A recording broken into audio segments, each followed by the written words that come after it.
Today's show is all about experimenting, but the best news this morning was I chased a huge rabbit out of here and found where that rabbit was coming in and out of the garden. So we've got that secure. Now we're going to deal with some plants that I'm not used to growing and using some techniques that I haven't used before. So follow me. Our first experiment is with a hardy banana tree. The top has wilted with the frost, and I did a story this year about a guy who grows lots of hardy bananas. He gave these to me and gave me some instructions on how to save them for the winter.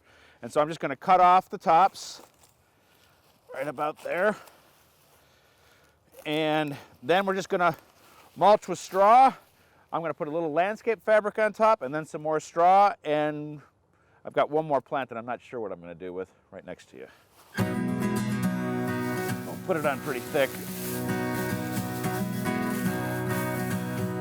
Landscape fabric, it's breathable, and some more straw to hold it in place, and I think we are good.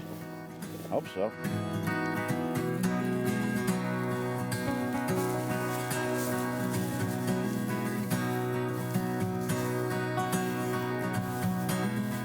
I've got one hardy banana that was in a small enough container that it's in the greenhouse. That's where I'm going to overwinter that one. This container would take an act of Congress for me to move it. It's too big, so I'm just going to cut this down and again, throw some straw on the top. I don't think this one's going to make it, but again, it's an experiment.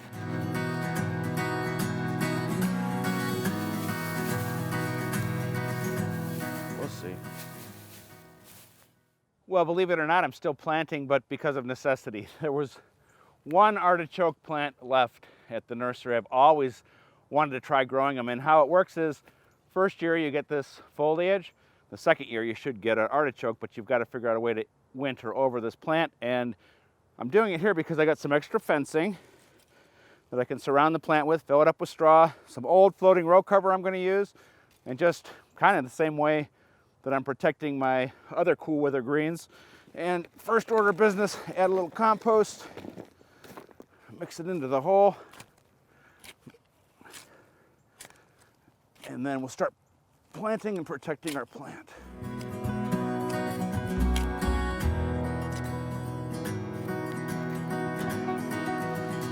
What do you think, Max? You like artichokes?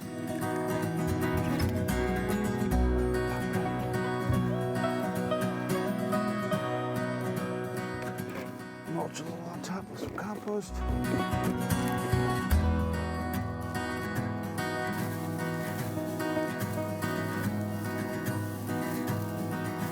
That's 3 or 4 years of floating row cover coming on and coming off. We're using just an old one in here just to give it a little protection. Not the nicest looking version.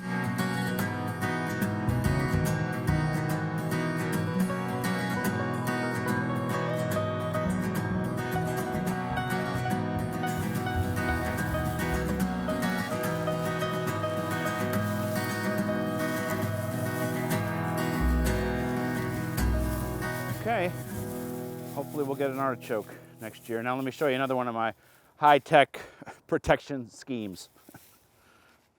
Remember when we planted that 200-gallon root pouch with all sorts of cool weather crops and some ornamental kale? All I've done to protect it is put some tomato stakes in here, screwed them together. This is a drop cloth from the hardware store.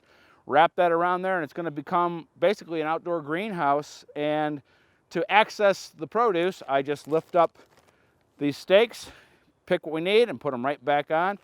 I think it's a cheap and easy way to protect some plants. All right, let's finish up. Still plenty of time to plant bulbs. I've got 150 really cool daffodils here yet to put in, but that's not the end of it. I'll be scouring the nurseries looking for bargains. As long as the ground's not frozen, I'll be planting bulbs. You should be too. Check me out online. Lots of cool gardening stuff there, including that banana story. Until next week, see what I'll be doing. See you then.